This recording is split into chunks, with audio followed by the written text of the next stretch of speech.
Attempts to strike a new alliance with two neighbouring factions called Giga and Farang was decided, and the High Command sent envoys out.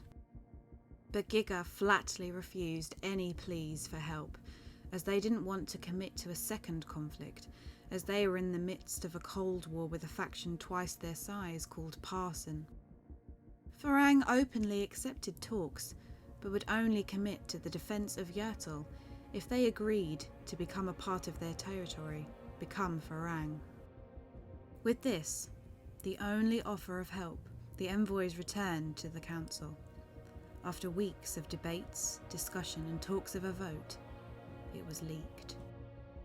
Once the news broke, the outrage from the public started to spread across the uninfected galaxy of the war, and as far as they knew, the war was going in Yertle's favour. Now that the news that Yertle's command was looking for help, the people had lost faith in their leaders. With the leaking of the offer, the species called for the High Command to refuse the offer of dissolving Yertle. It was as bad as losing the war. Crow and Dapple of the High Command still tried to ask for other options, but Farang only gave them one. With the general lack of support and unable to strike a deal that didn't make the Yertle people feel they would be selling themselves out, they passed new laws that required everyone who could fight to enlist. With the huge buster of personnel that allowed more to fight and work on the factories, they planned their next phase. Their internal space factories and factory worlds multiplied for a heavy ground force assault across multiple galaxies all at once. They planned on striking harder than they had ever done before to retake the planets lost and advance into Unity's space to hold the planets in an attempt to slow Unity down.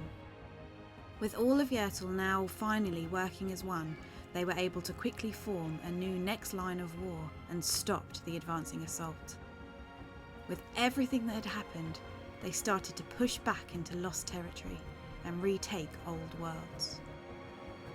They even moved into some of Unity's space, setting up forward operations bases, but the fight for the planets was hard. To take a planet, Yertle had to defeat the Unity Space Force across a whole star system. Then they could enter the low shielding of a planet and start the invasion. And that's where the problem started.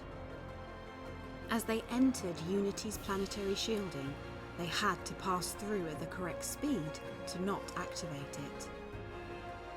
If they managed to pass through the shielding that sat 10 miles above the planet, they then would have to face the millions of ground forces waiting below.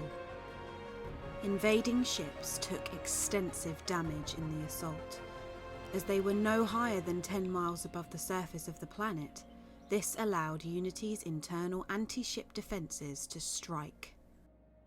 Yertle realised too late that they weren't as prepared for such a high loss of lives to take a planet. The losses doubled for every planet they tried to conquer,